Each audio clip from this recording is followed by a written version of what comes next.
Assalamualaikum warahmatullahi wabarakatuh. Selamat pagi, selamat siang, dan selamat malam semuanya. Gimana nih kabar kalian? Semoga kalian selalu sehat dan selalu bahagia dimanapun kalian berada ya. Saya Izmi Syabela, mahasiswi Pendidikan Sosiologi Angkatan 2024 Universitas Negeri Jakarta. Pada kali ini saya akan membahas topik yang sedang hangat-hangatnya nih, atau bisa dibilang lagi booming banget loh di masyarakat kita. Tahu nggak topik apa yang akan saya bahas pada hari ini? Kalau penasaran, tonton video ini sampai habis ya. Jadi, topik yang akan saya bahas kali ini adalah efisiensi anggaran pendidikan. Wah, udah nggak asing banget kan? Udah familiar banget lah di telinga kalian semua. Sebelum itu, tujuan saya untuk membuat video ini, selain untuk mengajak kalian semua berdiskusi bersama saya, tetapi saya juga membuat video ini untuk melaksanakan tugas ujian tengah semester mata kuliah Sosiologi Organisasi Pendidikan. Nah, kalian semua penasaran gak sih gimana awal muasalnya? Nah, jadi pada tanggal 22 Januari tahun 2025, pemerintah Indonesia mengeluarkan Instruksi Presiden Nomor 1 Tahun 2025 tentang efisiensi belanja dalam pelaksanaan APBN dan APBD. Nah, kebijakan ini mengharuskan pemangkasan anggaran di berbagai sektor, termasuk juga nih sektor pendidikan. Tahu nggak sih dampak nyata yang dirasakan dari kebijakan efisiensi ini? Salah satu dampaknya itu adalah pemangkasan anggaran pada Kementerian Pendidikan Dasar dan Menengah sebesar 8,3 triliun dan Kementerian Pendidikan Tinggi, Sains, dan Teknologi sebesar 14,3 triliun. Wow, banyak banget nggak sih pemangkasan anggaran yang dilakukan pada kebijakan ini?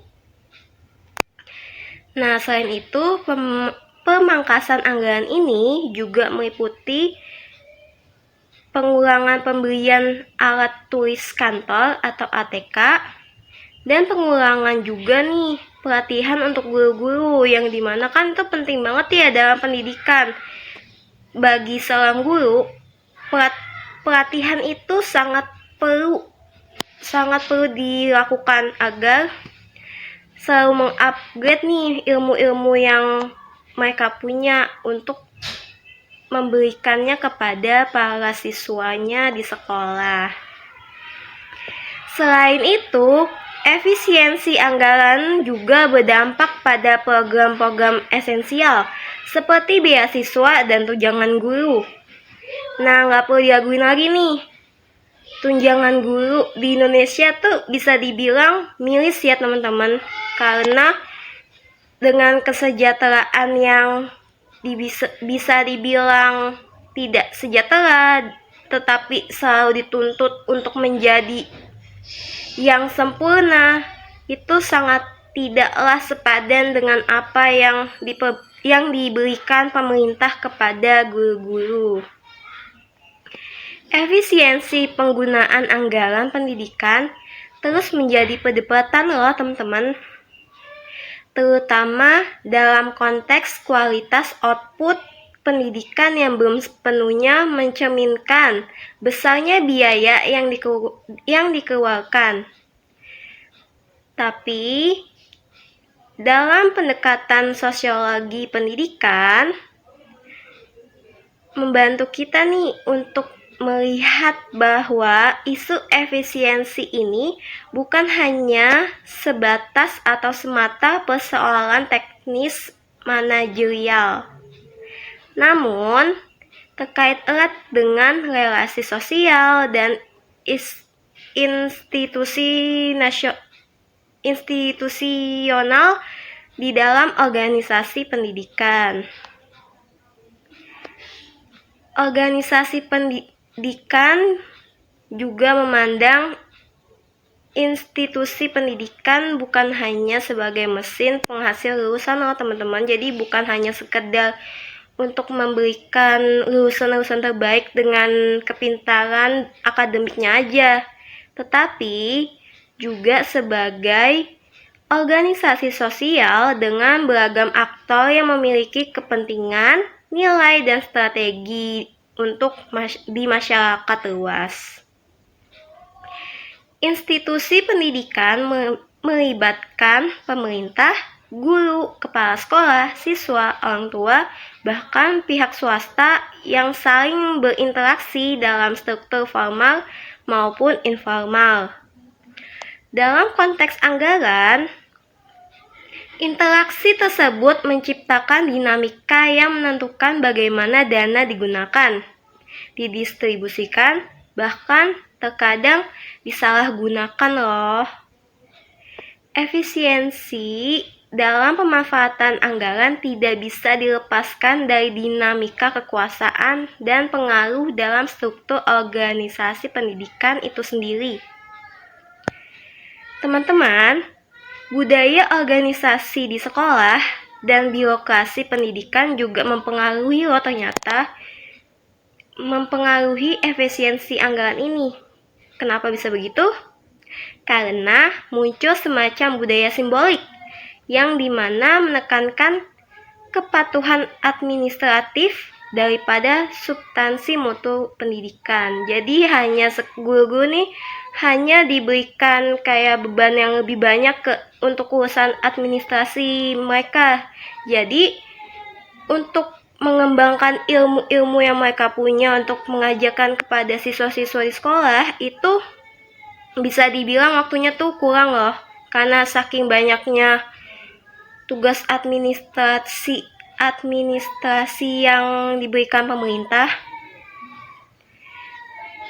Sosiologi organisasi ini juga menyoroti pentingnya peran pemimpin pendidikan dalam menciptakan efisiensi. Namun, banyak kepala sekolah diangkat karena pertimbangan politis, bukan karena kepemimpinan transformasional.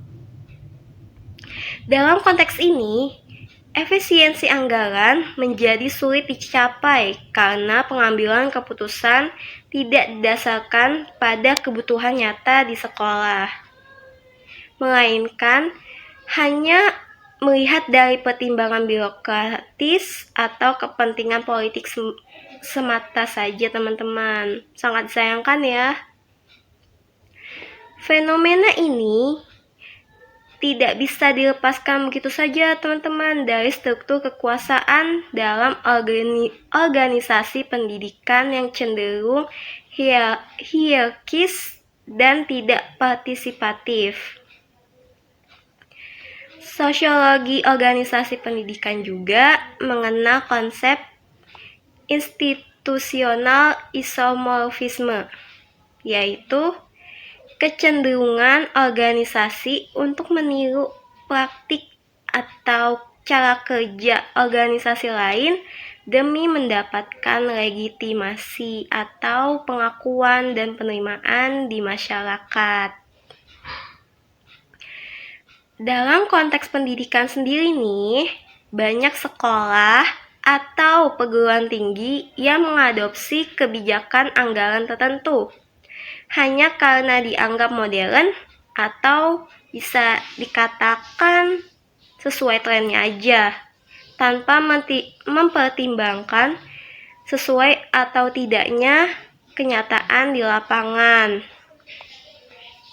Efisiensi anggaran seharusnya nih berpihak pada peningkatan kompetensi guru dan kesejahteraannya secara adil dan merata. Namun, kenyataannya tunjangan guru seringkali tidak berdampak langsung pada kualitas pembelajaran. Kenapa begitu? Karena alokasi tersebut tidak disertai dengan sistem monitoring dan evaluasi yang kuat. Sosiologi organisasi menggarisbawahi bahwa pentingnya hubungan antara reward system dan kinerja.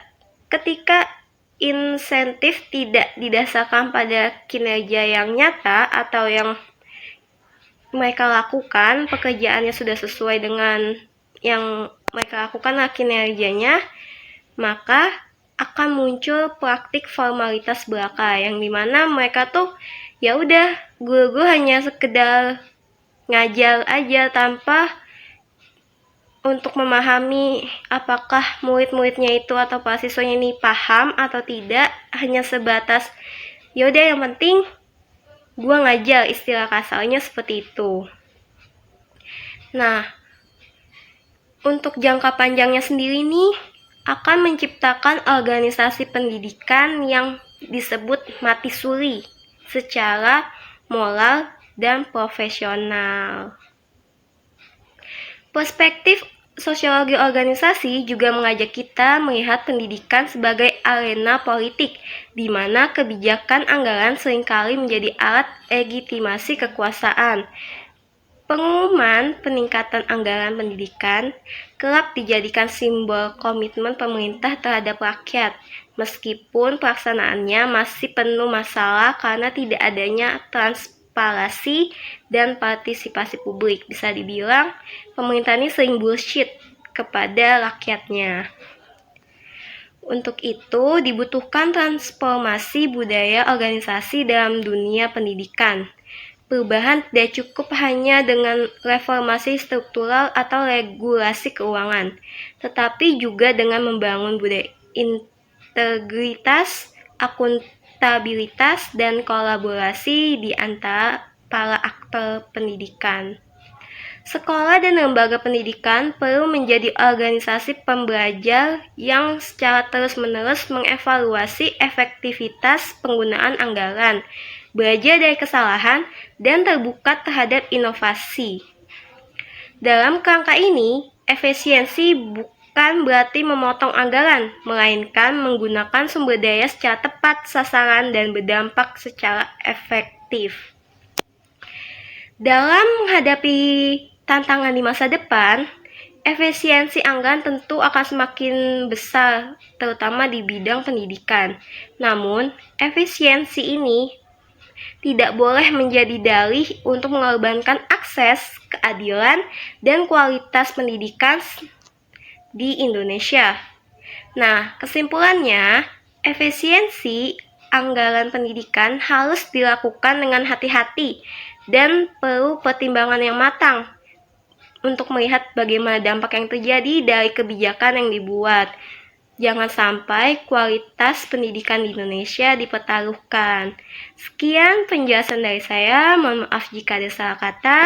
Wassalamualaikum warahmatullahi wabarakatuh.